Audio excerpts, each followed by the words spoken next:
May pagkain yan dyan, may kanin, ha?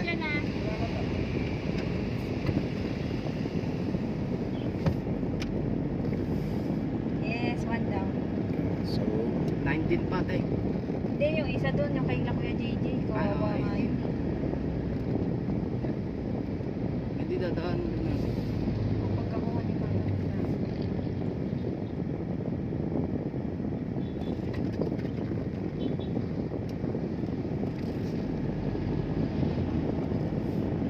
Ayun.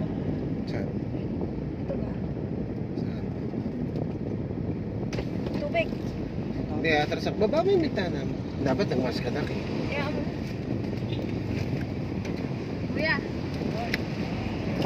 Merry Christmas po. Merry Christmas po. May ano dyan, may kanin, tsaka ulam, kainin mo na. Kompleto na yan, pwede mo na kainin.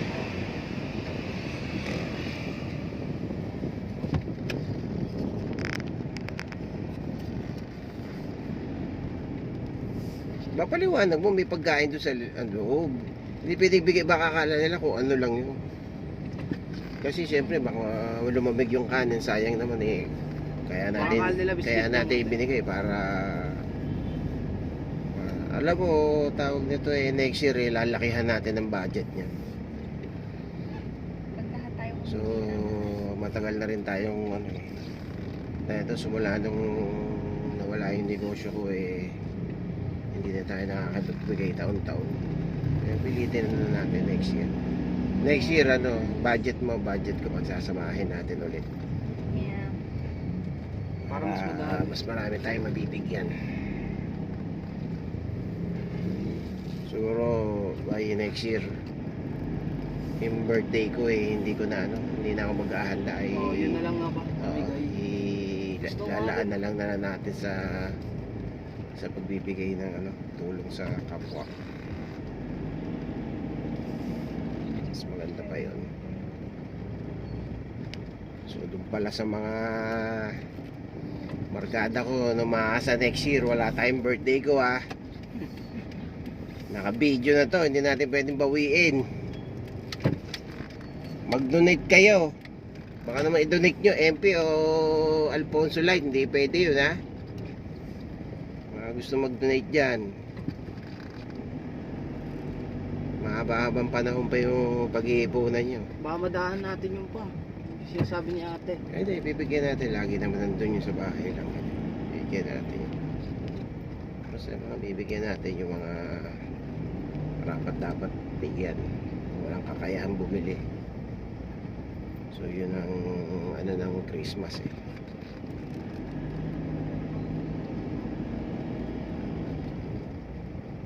So sa jail daw magdo-donate din.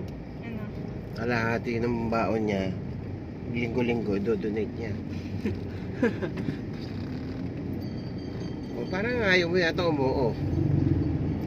Eh kaso ang galing sa singilan nito, binabantayan ako nito. Parang ka pa rin sa atin natin kung si daddy. Ah, Pares wala. ba sa atin yung ba? Sino?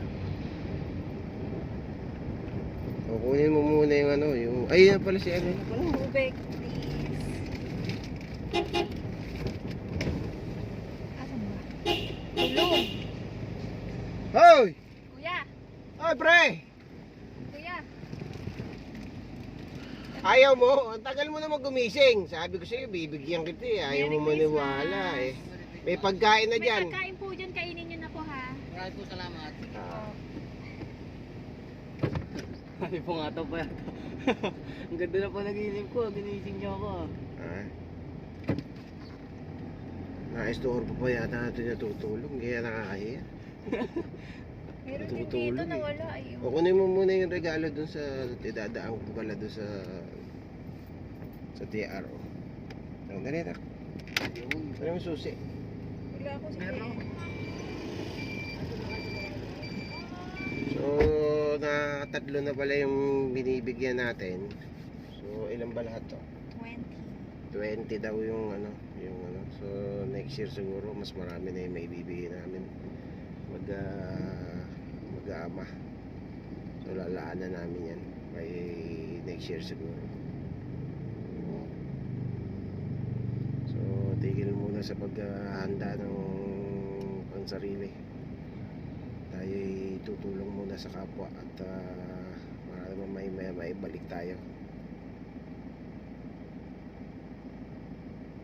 So ito, kinukuha na yung regalo ko sa mga kasamahan ko sa parapol. So ito yun. So sa parapol to, bali tatlo yan. Ibibigay, dadaanan natin ito sa kasamahan ko, si Mende. At kasi makamaya hindi na umangatin ng Christmas party kasi yung trabaho natin walang oras eh. Once na pinatawag tayo ng boss natin eh, obligado kung pumasok. Kaya yung pagbibigay namin ng regalo ng anak ko eh, nakaw na oras lang, isiningit lang namin.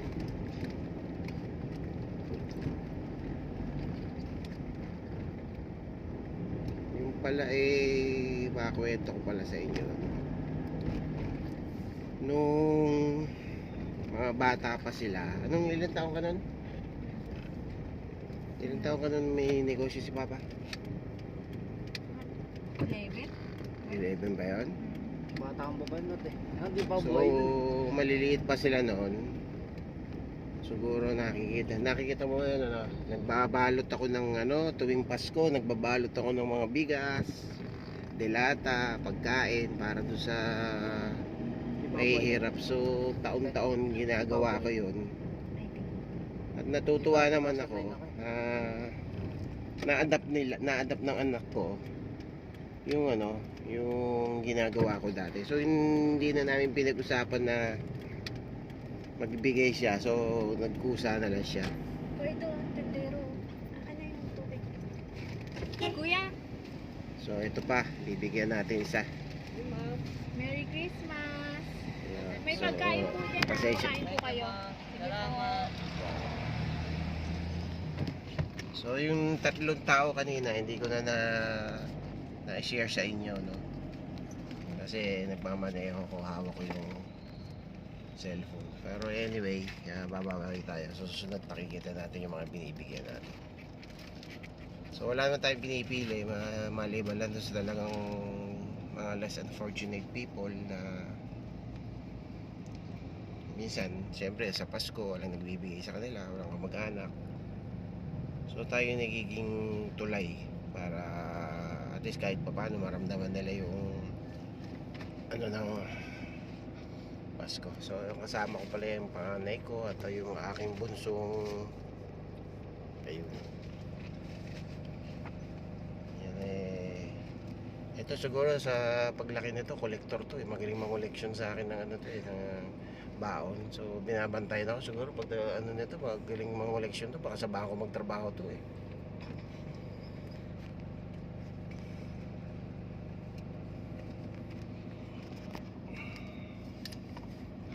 I-adjust lang natin yung cellphone. Ayan. So, sobra traffic. Nang iniikutan namin. So, kailangan tignan yung mga sulok-sulok. Nakakaawa naman pag may lalagpas na natin mabibigyan. Eh, ang natin ay mabigyan na yung tao. Marami pa rin. So, marami pa itong pagbibigyan natin. So, more than 15 people pa ito. So, next year, so probably target na natin mga 50 katao na. Triple the, 100. so, pilitin natin mga 100 na sa, hindi pa mababa na mga 70. So, kasi ito eh, biglaan lang din.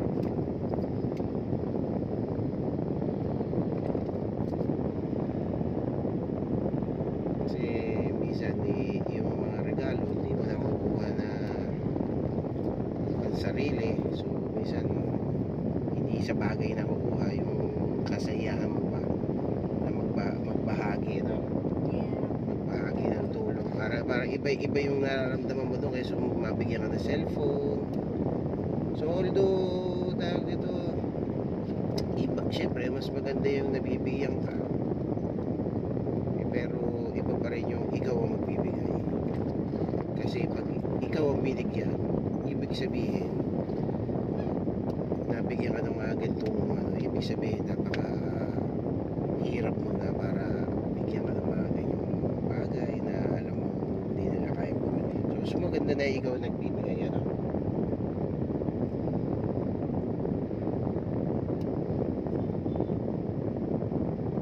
So follow nyo pala kami sa ano ha, sa YouTube, Casito Moto. Meaning nun kay Ace to. So i-YouTube natin para ma-share natin sa iba. At yung iba din naman, baka naman magbigay din sila. So makakurot natin yung mga damdamin ng mga kapwa natin Pilipino.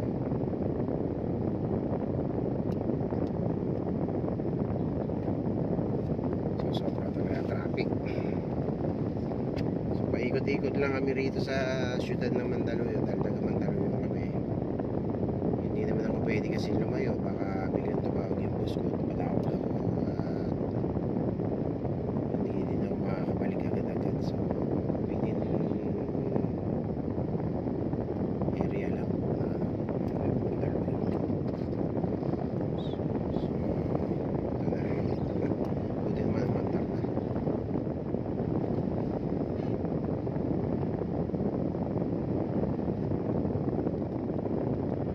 Pero naks, parang gusto ko sana total nakakotsi tayo eh. Gusto ko akit tayo na ano, akit tayo ng bundok. Tapos pupuntahan natin yung mga tao doon. Sa Pampanga marami na. Oo. So siguro sama arating tayo sa ganung ano yung sitwasyon. Siguro malaki-laking ano na yung maibibigay na. Kasi parang tumayo ko na ng probinsya, ibig sabihin malaki na yung di ba? Budget ka na. Eh, kailangan lang talaga paghandaan din. Hindi naman tayo mayaman na may bubunutin lagi. So, iniipon-ipon lang din natin. Eh, ito sarili namin, no? So, wala pang nagbibigay o nagdodonate. Pero, mas maganda kasi kung kayo na rin na magbigay para at least nararamdaman niya. So, inabot kami ng stoplight. Nandito na kami sa kanto. So, pero yun naman ang gusto namin, yung sa kanto kasi yun nakikita yung mga nangihingi. So, lagi sila nasa stoplight. Nakakatok ng bintana. Iniiwasan ko lang, patukan ako ng traffic, baka huliin ako eh. Pag ganyan kumotok, sigurado, ticket tayo dyan.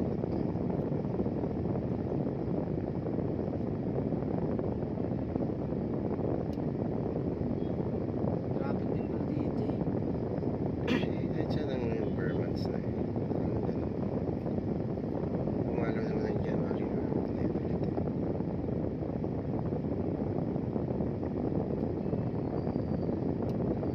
Okay, ito na daw. So, ito, pupunta kami sa tropa ko.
naman pinipili. So halos lahat ng mamamayan ng Mandaluyong ay meron silang ibinibigay. So ganyan din katanda yung servisyo ng aming mayor. Ang mayor pala dito sa amin si Mama Apolos po.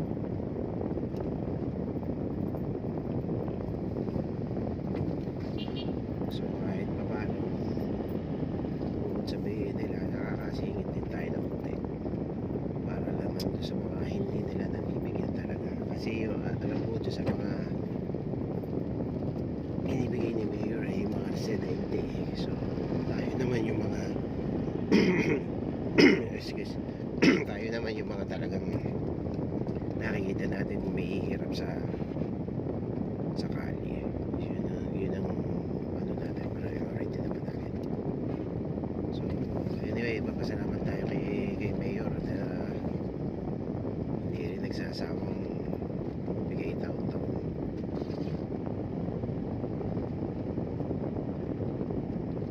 Ayan, dito na kami sa may bandang hulog. So paikot-ikot lang talaga ng Mandaluyong.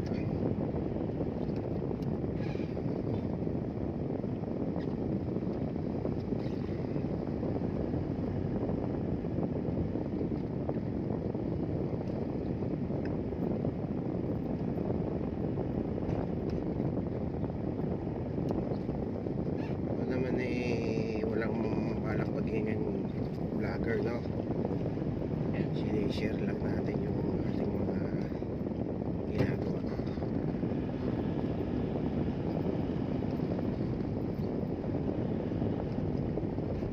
Ito.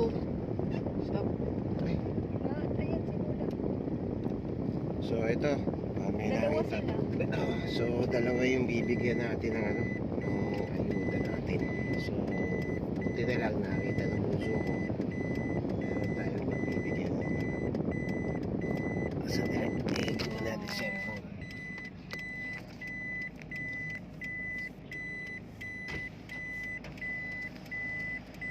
Nay. Hi ate! Merry Christmas po. May pagkain po dyan. Kainin nyo na po. Baka po kasi mapanis. Ito po. Ilang kayo dyan? Dalawa lang kayo? Ha? Tatlo po. Tatlo. So taga saan po kayo? Mandaluyong talaga? Kainin ano. Wala kayong bahay? Diyan lang kayo? Isa po. Sige. Merry Christmas po. May pagkain po. Kainin nyo na po ha. Baka po kasi mapanis. May kanin po dyan. Merry Christmas po.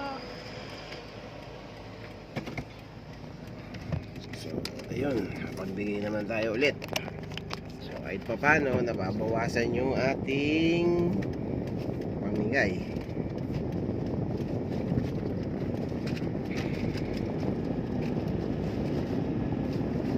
So, ayun, nag-reload na naman sila ng mga ibibigay natin.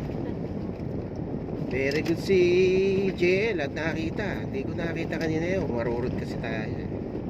Pasaway naman kasi yung sasakyan sa harap natin. Nagse-cellphone. Nagte-text pa. Nila na tumawag. Ang ganda ng kotse.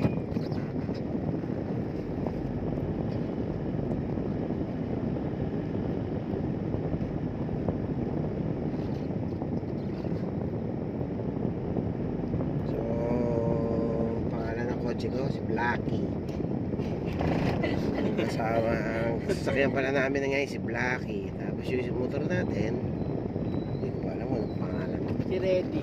Si Reddy kasi red yun. Ang problema, hindi nagtatagal sa atin sa sasakyan, mga motor. Buwan lang. Pagka nagsawa, benta na agad. So, yun lang ang nagiging ano. So, ito na malapit na tayo sa tropa natin. Ibigay na natin yung Dito marami din dito yun. Ito sa street na kami. tawagan ko muna. Mainit kasi. Katalag natin to susunod na ulit.